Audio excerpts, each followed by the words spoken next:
ಕಿರು ಪರಿಚಯ ಮಾಡಿಕೊಡ್ತಾ ಇದ್ದೀನಿ. ಇಲ್ಲಿ ನೆರೆದಿರುವಂತಹ ನಮ್ಮ ಕೃಷ್ಣ ರೆಡ್ಡಿಯವರು ನ್ಯಾಷನಲ್ ಸಿವಿಲ್ ಆ್ಯಂಡ್ ಎನ್ವೈರನ್ಮೆಂಟ್ನ ಕರ್ನಾಟಕದ ಅಧ್ಯಕ್ಷರು, ಮತ್ತು ನಮ್ಮ ಕೆನಡಿಯವರು ಕಾರ್ಯದರ್ಶಿಗಳು, ಮತ್ತು ನಮ್ಮ ಶ್ರೀಧರ್ ಅವರು ಕರ್ನಾಟಕ ಬೆಂಗಳೂರಿನ ಕಾರ್ಯದರ್ಶಿಗಳು. ನನ್ನ ಪರವಾಗಿ ನಾನೇ ರಾಜು, ಬೆಂಗಳೂರಿನ ವೈಸ್ ಪ್ರೆಸಿಡೆಂಟ್, ಉಪಾಧ್ಯಕ್ಷರು.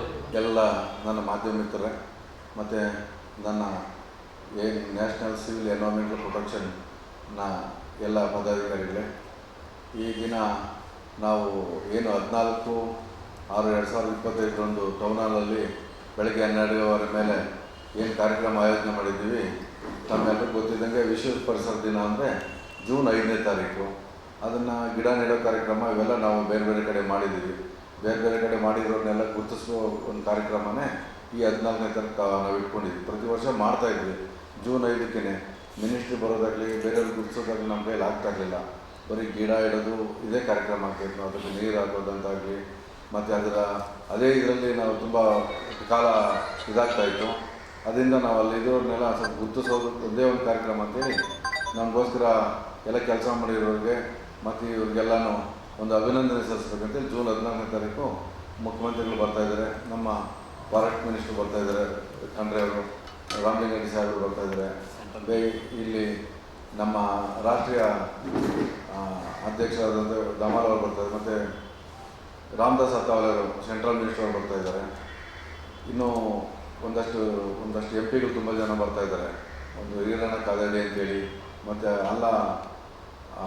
ಅಯೋಧ್ಯೆ ರಾಮರೆಡ್ಡಿ ಅಂತೇಳಿ ಬರ್ತಾಯಿದ್ದಾರೆ. ಅವರೆಲ್ಲ ಈ ಪರಿಸರದ ಬಗ್ಗೆನೇ ತುಂಬ ಇದು ಮಾಡಿರೋದು. ಗೋಪಿನಾಥ್ ರೆಡ್ಡಿ ಅವರು ಬೆಂಗಳೂರು ನಗರ ಜಿಲ್ಲೆಯವರು, ಅವರು ಬರ್ತಾಯಿದ್ದಾರೆ.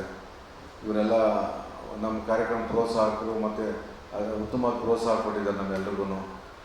ಸತೀಶ್ ರೆಡ್ಡಿಯವರಾಗಿರ್ಬೋದು, ನಮ್ಮ ಈ ವಿಶ್ವನಾಥ್ ಅವರಾಗಿರ್ಬೋದು, ಇವರೆಲ್ಲ ಗೋಪಿನಾಥ್ ಅವರಾಗಲಿ, ಇವರೆಲ್ಲ ನಮ್ಗೆ ತುಂಬ ಪ್ರೋತ್ಸಾಹ ಕೊಟ್ಟು ಗಿಡ ನೆಡೋದ್ರಲ್ಲಿ ನಮ್ಮ ಮುಂಚೂಣಿ ಕಳಿಸಿದ್ದಾರೆ ನಮ್ಮನ್ನು. ಹಾಗೆ ಏನು ಇವತ್ತು ಕಾರ್ಯಕ್ರಮ ಮಾಡಬೇಕಂತೇಳಿ ಪೂರ್ವ ಸಿದ್ಧತೆ ಎಲ್ಲ ಮಾಡ್ಕೊಂಡಿದ್ದೀವಿ. ಈ ಎಲ್ಲದ್ರ ಬಗ್ಗೆನೂ ನಮ್ಮ ಕಾರ್ಯಾಧ್ಯಕ್ಷರಾದಂಥ ಕೆನಡಿ ಸರ್ ಅವರು ಮಾತಾಡ್ತಾರೆ. ಇವತ್ತು ಆ ಕಾರ್ಯಕ್ರಮಕ್ಕೆ ಆಗಮಿಸ್ತಾರೆ.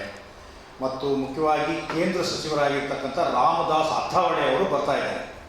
ಮತ್ತು ಮುಖ್ಯವಾಗಿ ನಮ್ಮ ರಾಜ್ಯದ ಮುಖ್ಯಮಂತ್ರಿಗಳಾದಂಥ ಸಿದ್ದರಾಮಯ್ಯನವರು ಸಹ ಈ ಕಾರ್ಯಕ್ರಮಕ್ಕೆ ಬರ್ತೀನಿ ಅಂತ ಸಮಯವನ್ನು ನಿಗದಿ ಮಾಡಿಕೊಂಡಿದ್ದಾರೆ.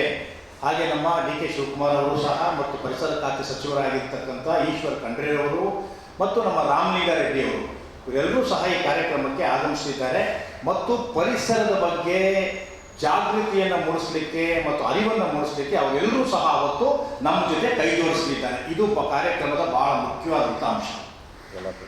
ಮತ್ತು ಮುಖ್ಯವಾಗಿ ಏನಪ್ಪ ಅಂತಂದರೆ, ಈ ಕಾರ್ಯಕ್ರಮದ ಮೂಲ ಉದ್ದೇಶ ಏನಪ್ಪ ಅಂತಂದರೆ, national civil and environmental protection ಅಂತಕ್ಕಂಥ ಸಂಸ್ಥೆ ಅಡಿಯಲ್ಲಿ ನಾವು ಕಳೆದ 20 ವರ್ಷಗಳಿಂದ ನಾವು ಪರಿಸರದ ಬಗ್ಗೆ ಕೆಲಸ ಮಾಡ್ಕೊಳ್ತಾ ಬರ್ತಾ ಇದ್ದೀವಿ. ಅಂದರೆ ಬೇರೆ ಬೇರೆ ವಿಚಾರಗಳ ಬಗ್ಗೆ. ಮೊದಲನೇದಾಗಿ ನಾವು ಈ ಶಾಲಾ ಮಕ್ಕಳ ಹತ್ರ ನಾವು ಸೀಡ್ ಬಾಲ್ಗಳನ್ನು ಕೊಟ್ಟುಬಿಟ್ಟು ಎಲ್ಲ ಕಡೆ ಅವರು ಎಕ್ಸ್ಕರ್ಷನ್ಸ್ಗೆ, ಇನ್ನೊಂದು ಕಡೆ ಪ್ರವಾಸಕ್ಕೆ ಹೋದಾಗ ಆ ಸೀಡ್ ಬಾಲ್ಗಳನ್ನು ಬೇರೆ ಬೇರೆ ಇದರಲ್ಲಿ ಅರಣ್ಯಗಳಲ್ಲಿ ಹಾಕಿ ಬರ್ತಕ್ಕಂಥದ್ದು, ಅವ್ರು ಹೋಗಿದ್ದ ಜಾಗದಲ್ಲ ಆ ಸೀಡ್ ಬಾಲ್ಗಳನ್ನು ಹಾಕಿ ಬರ್ತಕ್ಕಂಥ ಒಂದು ಕಾರ್ಯಕ್ರಮವನ್ನು ಸ್ಟಾರ್ಟ್ ಮಾಡಿದ್ವಿ. ಆ ನಂತರವಾಗಿ ಏನು ಮಾಡಿದ್ವಿ, ನಿಧಾನಕ್ಕೆ ಸಸಿ ನೆಡ್ತಕ್ಕಂಥ ಕಾರ್ಯಕ್ರಮಗಳಿಗೆ ನಾವು ಚಾಲನೆಯನ್ನು ಕೊಟ್ವಿ. ಈಗಾಗಲೇ ನಾವು ನಮ್ಮ ಸಂಸ್ಥೆಯಿಂದ ಸುಮಾರು, ಅಂದರೆ ಒಂದು ಇದ್ರ ಪ್ರಕಾರ ಹೇಳಬೇಕು ಅಂತಂದರೆ 10-15 ಸಾವಿರ ಪ್ಲಾಂಟೇಶನ್ ಅಧಿಕವಾಗಿ ನಾವು ಈಗಾಗಲೇ ಮಾಡಿದ್ದೇವೆ. ಮೊನ್ನೆ ಸಹ ನಾವು 5ನೇ ತಾರೀಕು ಅಂದರೆ ವಿಶ್ವ ಪರಿಸರ ದಿನ ಆಚರಣೆ ಮಾಡೋ ಸಲುವಾಗಿ ನಾವು ಈ DCP ವೆಸ್ಟ್ ಅವರ ನೇತೃತ್ವದಲ್ಲಿ ಉಲ್ಲಾಳದಲ್ಲಿ ದೊಡ್ಡ ಒಂದು ಕಾರ್ಯಕ್ರಮವನ್ನು ಆಯೋಜನೆ ಮಾಡಿ 3,000 ಗಿಡಗಳನ್ನು ಅವತ್ತು ನೆಟ್ಟಿವಿ. ಮತ್ತು ಮುಖ್ಯವಾಗಿ ಈ ಕಾರ್ಯಕ್ರಮದ ಉದ್ದೇಶ ಇದೇ ಆದರೂ ಸಹ ಈ ಕಾರ್ಯಕ್ರಮದ ಒಂದು ಥೀಮ್ ಇದೆ. ಈ ವರ್ಷದ ಈ ಕಾರ್ಯಕ್ರಮದ ಥೀಮ್ ಏನಪ್ಪ ಅಂತಂದರೆ, ಮುಖ್ಯವಾಗಿ ಈ ಭೂಮಿಯನ್ನು ಪುನಶ್ಚೇತನಗೊಳಿಸ್ತಕ್ಕಂಥದ್ದು, ಲ್ಯಾಂಡ್ ರಿಸ್ಟೋರೇಷನ್ ಮಾಡ್ತಕ್ಕಂಥದ್ದು. ಮೈನಾಗಿ ಏನಪ್ಪ ಅಂತಂದರೆ, ಅಂತರ್ಜಲ ಎಲ್ಲೆಲ್ಲಿ ಕುಗ್ಗೋಗ್ತಾ ಇದೆಯೋ ಅಲ್ಲಲ್ಲಿ ಅಂತರ್ಜಲವನ್ನು ನಾವು ರಿಜುವಿನೇಟ್ ಮಾಡಲಿಕ್ಕಾಗಿ ಒಂದು ಕಾರ್ಯಕ್ರಮವನ್ನು ಹಮ್ಮಿಕೊಂಡಿದ್ದೇವೆ. ಹಿಂದಿನ ವರ್ಷದಿಂದ ನಾವು ಈ ತನಕನೂ ಸಹ ಮಾಡಿಕೊಂಡಿರ್ತಕ್ಕಂಥ ಕಾರ್ಯಕ್ರಮಗಳನ್ನು ಜನಗಳಿಗೆ ತಿಳಿಸಬೇಕು. ಹಾಗೆ ಮುಂದೆ ನಮ್ಮ ಸಂಸ್ಥೆಯಿಂದ ಮಾಡ್ತಕ್ಕಂಥ ಎಲ್ಲ ಕಾರ್ಯಕ್ರಮಗಳ ವಿವರಗಳನ್ನು ಸಹ ಸಾರ್ವಜನಿಕವಾಗಿ ಮತ್ತು ನಮ್ಮ ವಿದ್ಯಾರ್ಥಿಗಳಿಗೆ ಇವರಿಗೆಲ್ಲರಿಗೂ ತಿಳಿಸಿ ಅದರ ಬಗ್ಗೆ ಒಂದು ದೊಡ್ಡ ಜಾಗೃತಿಯನ್ನು ಮೂಡಿಸಲಿಕ್ಕಾಗಿ ಈ ಒಂದು ಸಮಾವೇಶವನ್ನು ನಾವು ಹಮ್ಮಿಕೊಂಡಿದ್ದೇವೆ. ನಾವು ಬೀದರ್, ಗುಲ್ಬರ್ಗ, ರಾಯಚೂರು, ಕೊಪ್ಪಳ, ಯದಗಿರಿ ಇಂಥ ಬಿಸಿಲು ಜಾಸ್ತಿ ಇರ್ತಕ್ಕಂಥ ಜಿಲ್ಲೆಗಳನ್ನು ಪ್ರವಾಸ ಮಾಡಿ ಬಂದಿದ್ದೇವೆ.